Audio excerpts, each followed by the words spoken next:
నేను రాజకీయ నాయకుడిని కావచ్చు, కానీ ప్రజల జీవితాలతో రాజకీయాలు చేయలేను.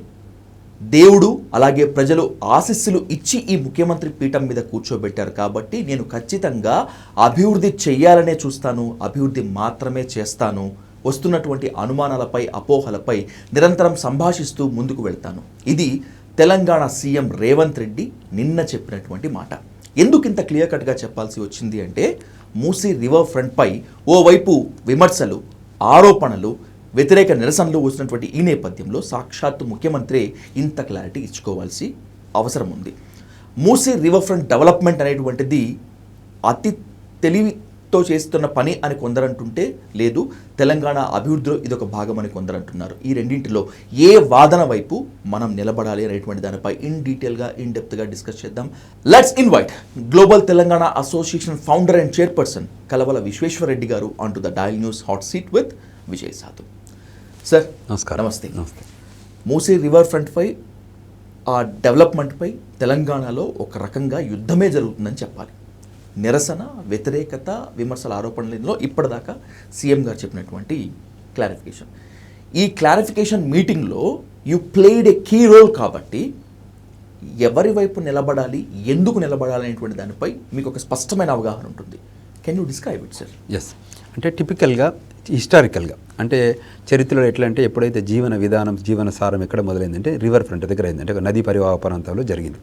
సో వారు యాజ్ అ ముఖ్యమంత్రిగా, మొన్న ముఖ్యమంత్రి అయినాక అంతకుముందు కూడా కొన్ని టౌన్లకు పర్యటించి వచ్చారు. అది ఏంటంటే, అంటే మనం we look at it positive and negative.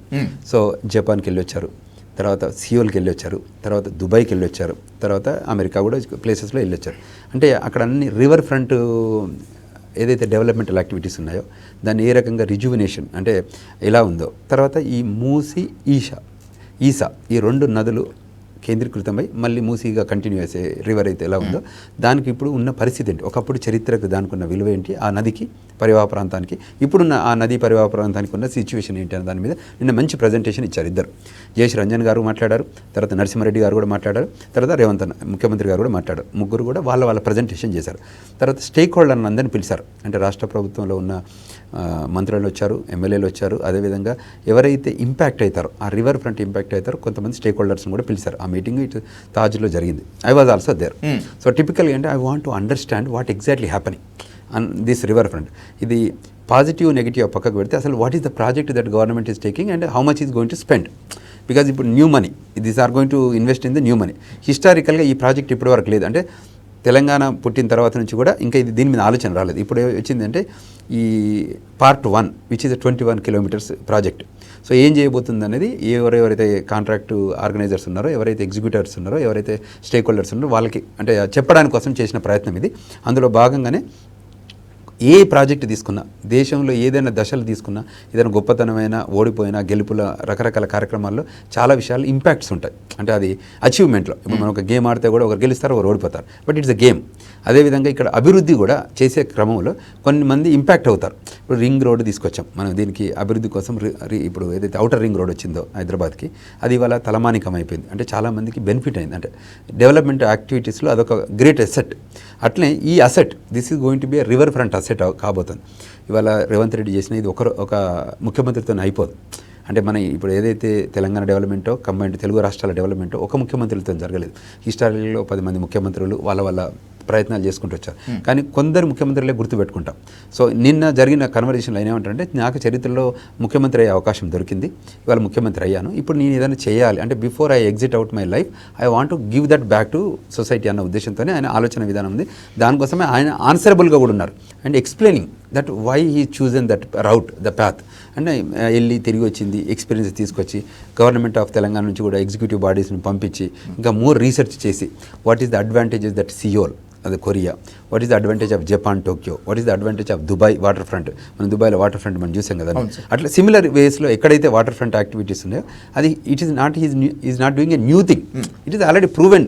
అంటే వేరే దేశాలలో ఆ పక్కన మనం డెవలప్మెంట్ యాక్టివిటీ ఉంటుంది, బిజినెస్ యాక్టివిటీ ఉంటుంది, రకరకాల యాక్టివిటీ ఉంటుంది అంటే ఫ్యూచర్లో. సో దానికి ఆపర్చునిటీస్ కూడా ఉంటాయి. అంటే కొత్తగా సెటిల్మెంట్ ఇదంతా అవుతుంది, ఎవరైతే అక్కడికి వచ్చి సెటిల్ అవుతున్నారో వాళ్ళకు కూడా కొత్త బిజినెస్ ఆపర్చునిటీ వస్తాయి, ఎంప్లాయ్మెంట్ దాని మీదనే ఆయన ప్రజెంటేషన్ చేశారు. సో అందులో కొంతమంది లూజర్స్ కూడా ఉంటారు ఇప్పుడు, ఎందుకంటే ఆ ప్రయత్నంలో చేసే దానిలో ల్యాండ్ అక్వైర్ అయ్యి ఉండొచ్చు, లేకపోతే గవర్నమెంట్ ల్యాండ్ ఉండొచ్చు, లేకపోతే ప్రైవేట్ ల్యాండ్ కూడా ఉండొచ్చు ఇంపాక్ట్ అయ్యేది. సో దాన్ని they have to acquire it. దాని లేకపోతే వాళ్ళు ఏదో డిమాండ్ ఉంటుంది కదా దానికి ఇవ్వడానికి ఎంతో మనీతో.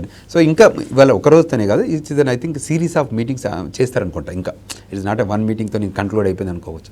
ఇంకా వాళ్ళు they will present and they will also working on that project. So government కూడా స్టేక్ హోల్డర్కి అంటే ఏదో లోపల చేసిందని కాకుండా బయటకు చెప్పి బయట వాళ్ళతో కనెక్టెడ్ చెప్పాలనే ఉద్దేశంతో జరిగిన మీటింగ్ నిన్నది. సో అందులో భాగంగానే జరిగింది. అందులో మీరు అన్నట్టు దీనివల్ల ఎంతమందికి ప్రజలకు బెనిఫిటా, ప్రభుత్వానికి బెనిఫిటా, ఇప్పుడు కామన్ మన్ ఏ రకంగా ఫీల్ అవుతాడు. ఇప్పుడు జనరల్ పబ్లిక్ ఆ రివర్ ఫ్రంట్ లేని వాళ్ళు ఎవరికి పెద్ద పట్టించుకోరు. వాళ్ళు ఇక్కడ పక్క జిల్లాలు ఉన్నారనుకోండి, అక్కడ ఏం జరిగితే వానికి ఏంటంటే ఎవరైతే వన్ ఆన్ వన్ ఇంపాక్ట్ అవుతారో వాళ్ళకి ఎక్కువ ఆక్రోషం ఉంటుంది, ఆక్రందన ఉంటుంది. వాళ్ళని మనం ఏ రకంగా బయ్యని చేయబోతున్నాం, వాళ్ళని ఏ రకంగా మనం వినబోతున్నాం అనేది మ్యాటర్. వాళ్ళని అడ్రస్ ఎట్లా చేయబోతున్నాం, రేపు వాళ్ళ కోసం ప్రతిపక్షం ఏ రకంగా పోరాటం చేయబోతుంది అనేది మ్యాటర్. ఇంకోటి ఈ ప్రాజెక్టు చాలామంది స్టేక్ హోల్డర్స్ ఉంటారు కాబట్టి they may go to court. So కోర్టులో కూడా చాలా ఇష్యూస్ ఉండొచ్చు. సో వాటిని కూడా అడ్రస్ చేయాలి కదా. అందుకోసమే ప్రజెంటబుల్ అంటే యాజ్ ఎ ప్రభుత్వంగా ఇది నా ఇండివిజువల్ ప్రాజెక్ట్ కాదు, ఇది ప్రజల ప్రాజెక్టు, ప్రభుత్వ ప్రాజెక్టు. మీరందరూ ఏం చెప్తే అదే అంటున్నారు. మీరు అందరూ వద్దంటే కూడా నేను ఆపేస్తా అని చెప్పాను. నేను నాకు ఒక్కరికని కోసం కదా, ఇది దీనివల్ల ఈ ఉపయోగం ఉంటుందని ఇది ప్రజెంట్ చేసాం. ఇది నచ్చితే తీసుకోండి, నచ్చకపోతే మీరు అందరు కలిసి ఇట్స్ ఎవ్రీబడీస్ మీటింగ్. మీరంతా వద్దు, ఇది మనకు ప్రాజెక్ట్ వద్దని అనుకుంటే నేను కూడా ఆపేస్తానని అది ఎక్స్ప్రెస్ చేశాడు. But that is not his idea, but ఈ వాంటెడ్ టు ప్రజెంట్ అంటే ఆన్సరబుల్ ఉండాలి, చెప్పాలి అనే ఉద్దేశంతోనే జరుగుతుంది. నదులను కాలుష్య కాసారం నుంచి బయటికి తీసుకొని రావటము, పొల్యూషన్ కోరల్లోంచి బయటికి తీసుకొని రావాలన్నటువంటి మంచి ప్రయత్నమే sir, no doubt at all. కానీ ఇప్పుడున్న పరిస్థితుల్లో ఇన్ని వేల కోట్లు పెట్టడం అవసరమా? నివాస ప్రాంతాలని ధ్వంసం చేయటమో లేకపోతే ఇంకెక్కడికో తరలించడమో, వాళ్ళకి ఇంకొత్త ప్రాంతాలు ఇవ్వటమో అవసరమా అనేటువంటి క్వశ్చన్ ముందుకు వస్తుంది కదా. ఎప్పుడైనా చరిత్రలో ఏది జరిగినా కూడా ఏదో ఒక రీజనింగ్ ఉంటుంది. ఇప్పుడు మనం సెక్రటరియట్ కడుతున్నప్పుడు ఆల్రెడీ సెక్రటరియట్ ఉంది కదా, సెక్రటరీ కట్టడం అవసరమా అని కూడా డిస్కషన్ వచ్చింది. తర్వాత గవర్నమెంట్ ఒక నిర్ణయం తీసుకుంది, అంటే ఒక ప్రభుత్వంలో ఉన్న వాళ్ళ నిర్ణయం ఉంటుంది, రాజ్యము రాజ్యాధికారం అంటుంది. అంటే ప్రజల కోసం ఏది చేసినా ఫెసిలిటీ ఆ ఎంటిటీ కూడా ప్రజల కోసమే. అంటే అది రేవంత్ రెడ్డి గారు అక్కడ ఉండటానికి కాదు కదా, ఇది ఒక కంటిన్యూస్ ఎఫర్ట్ టు రోడ్లు వేయడము, పక్కన వాటర్ ఫ్రంట్ యాక్టివిటీ చేయడము, అందులో ఇంపాక్ట్ అవుతారు. అంటే దీనివల్ల ఇంపాక్ట్ జరగకుండా ఉండదు. మన భారత స్వాతంత్ర పోరాటం జరిగింది, ఎంతమంది సాక్రిఫైస్ చేస్తే స్వాతంత్రం వచ్చింది మనకి, అంటే ఇంపాక్ట్ అయ్యారు కదా. అదేవిధంగా తెలంగాణ రాష్ట్రం కోసం కూడా గొడవ జరిగినప్పుడు కొంతమంది ఇంపాక్ట్ అయ్యారు కదా. సో అప్పుడు కూడా అంటే రాష్ట్రం రావాలని కోరుకున్న వాళ్ళందరూ కూడా లూజ్ అయ్యారు. సో అట్లా రాష్ట్రాన్ని తీసుకొచ్చినప్పుడు అప్పుడు కొంతమంది ఇంపాక్ట్ అయ్యారు. ఇప్పుడు దీని గురించి ఈ ప్రాజెక్టు అంటే ఏ ప్రాజెక్టు మనం తీసుకున్నా కూడా వాళ్ళు చాలామంది గల్ఫ్లో వెళ్ళి పనిచేస్తారండి. వాళ్ళు అక్కడికి వెళ్ళి సాక్రిఫైస్ చేసి అక్కడికి వెళ్ళి అక్కడ నుంచి అమెరికన్ పేట్రియాటిక్గా వాళ్ళు పనిచేసి మనకు ఆ కంట్రీస్ నుంచి వాళ్ళది రిపాట్రియేట్ చేస్తున్నారు మనీ ఈ దేశానికి. అంటే ఈ దేశం ఎకానమీని గ్రోత్ కోసం పనిచేస్తున్నారు. అదేవిధంగా ఈ ప్రాజెక్టు కూడా ఇంకా ఎవరికైనా క్వశ్చన్స్, ఎవరికి ఇంకేమైనా క్వశ్చన్స్ ఆన్సరబుల్ కావాలనుకుంటే కూడా they can raise a question, opinion కూడా ఇవ్వచ్చు అని ఒక ఈమెయిల్ పెట్టారు నిన్న. అంటే anybody can express their ideas, views, thought process, తర్వాత ఫీడ్బ్యాక్. అంటే ఈ మెథడ్ ఆయన ఏమంటాడంటే, నాకు మీరు ఐడియాస్ ఇవ్వండి, స్టాప్ చేయకండి. ఒక ప్రాసెస్లో మనం వెళ్తున్నాం కదా, no you are doing wrong అనకుండా ఏది అయితే రైటు అని చెప్పమని అడుగుతున్నాడు. It is open talk. నేను we had a very good exchange of communication. నాకు ఒక ఒపీనియన్ నాకు వచ్చింది, నా ఒపీనియన్ రాంగా, రైటా, suitability for the need. Finances మీరు ఇంతకుముందు అన్నారు, ఫైనాన్సెస్ అనేది ఇట్లాగూ ఇప్పుడు పెద్ద బడ్జెట్ ఏం లేదు, తెలంగాణ బడ్జెట్లో చాలా టూ మచ్ డబ్బు. That's my question. ఇప్పుడు స్టేట్ ఆర్థిక పొజిషన్ బాగాలేదు, తెలంగాణ పొజిషన్ బాగాలేదు. ఇది ఎవరో చెప్తున్న మాట కాదు, సాక్షాత్తు సీఎం గారు చెప్తున్నారు. నన్ను ఆయన పదం వాడారు, నన్ను కోసినా కూడా మీకు పైసలు ఇవ్వలేడు అని చెప్పి. ఇలాంటి సందర్భంలో ఇన్ని వేల కోట్ల ప్రాజెక్టు పెట్టుకోవటం అవసరమా అనేటువంటిది ఒక ప్రశ్న అయితే, కేసీఆర్ ఇదిగో తెలంగాణ సెక్రటరియట్ కట్టారు, అద్భుతంగా ఉంది. అమరవీరుల స్తూపం కట్టారు, ఇంకా అద్భుతంగా ఉంది. బాబాసాహెబ్ అంబేద్కర్ విగ్రహం పెట్టారు, ఇంకా అద్భుతంగా ఉంది అనేటువంటి పేరు వచ్చినటువంటి నేపథ్యంలో నా టర్మ్ అయిపోయే లోపల నా సిగ్నేచరు, నా మార్క్ ఒకటి ఉండాలి అనేటువంటి అత్యుత్సాహమో లేకపోతే ఒక గట్టి పట్టుదలతో రేవంత్ రెడ్డి ఉన్నారా? అది మీకేమైనా అనిపించింది? అంటే ఎప్పుడైనా ఒక ముఖ్యమంత్రిగా ఏదైనా ఉంటే వాళ్ళు development activities, social welfare activities అని రెండు ఉంటాయి. అది కంటిన్యూస్ ప్రాసెస్. అంటే మీకు డెవలప్మెంటల్ యాక్టివిటీ అనేది ఇది అనేది సొసైటీలో ఉన్నప్పుడు అది న్యాచురల్గా జరుగుతుంది. ఏ ముఖ్యమంత్రి అయినా వెళ్ళే ముందు ఒక ఇంప్రెషన్ క్రియేట్ చేసి వెళ్ళాలనుకుంటారు. అంటే అది ప్రజలకు మంచి జరగాలని. అంటే ఏదో చెడగొట్టాలనుకుంటే వాళ్ళకి మళ్ళీ గెలవనియ్యరు, అది ఉండదు, అది నెగిటివ్ అవుతుంది. అంటే హైటెక్ సిటీ వచ్చింది ఎగ్జాంపుల్ హిస్టారికల్ చంద్రబాబు నాయుడు గారు ఉన్నప్పుడు అది తీసుకొచ్చి పెట్టారు. అట్లా వేరియస్ పీపుల్ వచ్చినప్పుడు అది తీసుకొచ్చి పెట్టారు. అప్పుడు అంటే వాళ్ళ రాజశేఖర రెడ్డి గారు వచ్చినప్పుడు ఒక అంటే డెవలప్మెంట్ అంటే మనకు గత 20 సంవత్సరాల నుంచి 30 సంవత్సరాల నుంచి జరుగుతున్న డెవలప్మెంట్లో ఎన్టీ రామారావు గారిది ఒక తీసుకురావచ్చు, ఒక ఆలోచన విధానం కానివ్వండి, మండల వ్యవస్థ కానివ్వండి, రకరకాల రాజరిక వ్యవస్థలో మార్పులకు ఎట్లయితే వనగోరారో అదేవిధంగా ఇది డెవలప్మెంటల్ యాక్టివిటీ. సో ఆయన కూడా ఒక ముఖ్యమంత్రిగా నేను ఒకటి చేసిపోవాలని అనుకుంటారు కదా. ఇప్పుడు ఈ వాటర్ ఫ్రంట్ అంటే ఏదైతే ఈషా మూసీ నదిల కనెక్షను, బాపు ఘాటు ఇటువంటిది క్రియేట్ చేసి అంటే ఇది ఎంప్లాయ్మెంట్ క్రియేట్, ఇది బోత్ సైడ్స్ ఏంటంటే రిజ్యూవినేటింగ్ అవుతుంది. ఎందుకంటే ఆ ఎకానమీని కూడా పెంచడానికి ఆస్కారం ఉంటుంది. రేపు హైదరాబాద్ అనేది గ్లోబల్లో ఇది ఒక యూనిక్ ప్లేస్ కాబోతుంది. ఇవాళ చూస్తే మనం ఈ వార్లో చూస్తే ఇవాళ గల్ఫ్కి వెళ్ళి అంతమంది ఏమైనా గల్ఫ్లో బాగా గొప్పగా ఉంది, దుబాయ్లో ఉంది, రియల్ ఎస్టేట్ అనుకున్నారు. ఇవాళ ఏముంది అక్కడ సేఫ్టీ లేకుండా ఉంది. సో ఏమవుతుంది మళ్ళీ హోమ్ గ్రౌండ్కి వచ్చే పరిస్థితి ఉంది. ఇవాళ హైదరాబాద్ ఏం జరుగుతుందంటే జియోగ్రఫికల్గా ఆల్ ఇండియాలో మనకు ఒక చాలా ఇంపార్టెన్స్ ప్లేస్ ఉంది. ఇవాళ మనం ఇండియాలో చూస్తే ప్రెసిడెంట్ వచ్చి మన దగ్గర 15 రోజులు విడదిగా ఉండిపోతారు. ఎందుకు విడిది ఉంటారు? ఇది బెస్ట్ ప్లేస్ కాబట్టి. లేకపోతే ప్రెసిడెంట్ ఢిల్లీలో ఉన్నా కూడా మళ్ళీ ఇక్కడికి వచ్చి వింటర్ టైంలో ఇక్కడ 15 రోజులు రాష్ట్రపతి భవన్ కూడా ఉంది పొల్లారంలో. సో ఏంటంటే ఇది జియోగ్రఫికల్గా వెదర్ వైజ్ నేచర్కు కనెక్ట్ అవుతున్నప్పుడు మంచి ప్లెజెంట్ వెదర్, ట్రాపికల్ వెదర్ అంటారు. అటువంటి వెదర్ ఇక్కడ బాగా సస్టైన్ అవుతుంది. హిస్టారికల్గా కూడా ఇక్కడ ఇంపాక్ట్ కాదు. సెక్యూరిటీ పరంగా కూడా ఇది సెంట్రల్లో లొకేట్ అవుతుంది.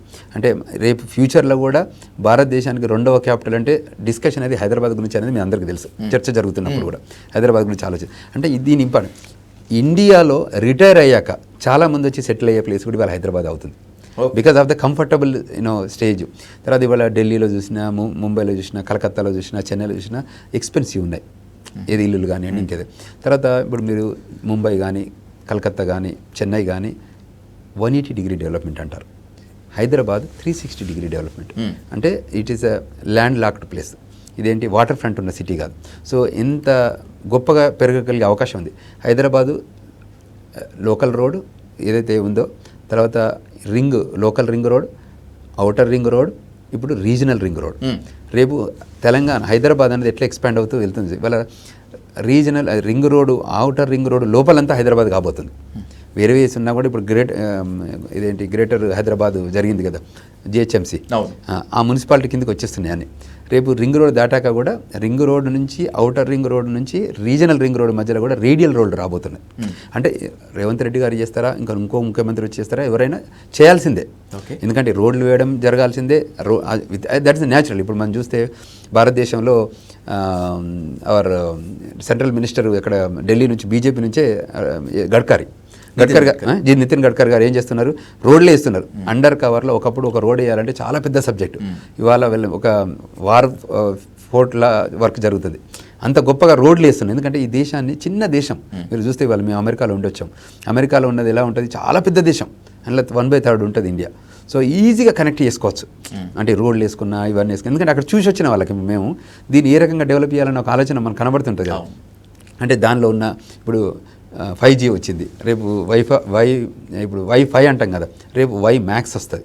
అంటే ఇప్పుడు AI వస్తుంది. అంటే టెక్నాలజికల్గా ఏ రకంగా అడ్వాన్స్మెంట్. ఒకప్పుడు మన దగ్గర కంప్యూటర్లో ఎలా అడ్వాన్స్ అయ్యామో ఇప్పుడు ఈ రకంగా ఈ 5Gలు వెళ్ళి మ్యాక్స్కి వచ్చి, LTEకి వచ్చి రకరకాలు వస్తున్నాయి కదా. ఇన్ సిమిలర్ లైన్స్లో రేపు ఇక్కడ కూడా డెవలప్మెంట్ ఆపర్చునిటీ. రేపు రేవంత్ రెడ్డి కాకపోతే రేపు ఫ్యూచర్లో ఇంకో ముఖ్యమంత్రి వచ్చినా ఇదొక వాళ్ళ ఇంప్రెషన్ క్రియేట్ చేయాలనుకుంటారు. సో ఆయనకు ఆలోచన వచ్చింది, ఆయన చేయాలని ప్రయత్నం చేస్తున్నారు. సరే, అందులో మంచి చెడు 2 రకాలుగా ఉంటాయి. ఇంపాక్ట్ కూడా అవుతారు. దాని గురించి మనం డిస్కస్ చేద్దామంటున్నాడు. అంటే ఇప్పుడే కన్క్లూడ్ అవుతున్నాను. నా నిర్ణయమే కాదు, ప్రజాస్వామ్యంలో, ప్రజాక్షేత్రంలో నేను ముఖ్యమంత్రి అయినా మాత్రాన నాదే ఓన్ డెసిషన్ కాదు. మీరందరూ కలిసి స్టేక్ హోల్డర్గా నిర్ణయం తీసుకుంటే మీరు ఏది తీసుకున్నా దాని నిర్ణయానికి కట్టుబడి ఉంటానని చెప్తున్నారు. నేను సార్ 27 ఏళ్ల నుంచి మీరు యుఎస్లో ఉంటున్నారు, మలిదశ తెలంగాణ ఉద్యమంలో ఉన్నారు, తెలంగాణ అభివృద్ధి కోసం మీకు అహర్నిశలు పనిచేస్తున్నారు, మీకు డ్రీమ్ ఉంది. అందుకే మీరు గ్లోబల్ తెలంగాణ అసోసియేషన్ దానికి స్థాపించి ఇలా ఉన్నారు. నిన్నటి మీటింగ్తో రేవంత్ రెడ్డి గారి విజన్ని అత్యంత సమీపంగా చూశారు. దానికన్నా ముందు కూడా ఆయనతో మీకు పరిచయం ఉంది. మీకు నమ్మకం ఉందా ఆ విజన్ని ఆయన చేరుకుంటారని, ఈ హర్డిల్స్ని మొత్తాన్ని దాటేసి? ప్రయత్నం చేస్తున్నారు. సో ప్రయత్నంలో మేము అప్పుడు ఉద్యమం చేసేటప్పుడు కూడా, అంటే తెలంగాణ మలిదశ ఉద్యమాలు కూడా రాష్ట్రం రాదని చెప్పారు. అంటే భారతదేశానికి స్వాతంత్రం రాదని కూడా చెప్పారు. ఎందుకంటే మనం బ్రిటిష్ పరిపాలనలో ఉన్నాము, వాళ్ళది కొందరు మంచిగా ఉన్నదని చెప్పే వాళ్ళు ఉంటారు, ఉద్యమం చేసేవాళ్ళు. అంటే భారతదేశం మీద ప్రేమ ఉన్న వాళ్ళు, అంటే స్వాతంత్రం రావాలని కొట్లాడిన వాళ్ళు ఉన్నారు, బ్రిటిష్ వాళ్ళకి వంత కాగిన వాళ్ళు కూడా ఉన్నారు చరిత్రలో. అంటే మనం చదువుకున్న బుక్లో. ఈ భారత స్వాతంత్ర పోరాటమే కాదు, భారతదేశం పుట్టినప్పటి నుంచి కూడా చాలామంది వెన్నుపోటుదారులు కూడా ఈ దేశంలో ఉన్నారు.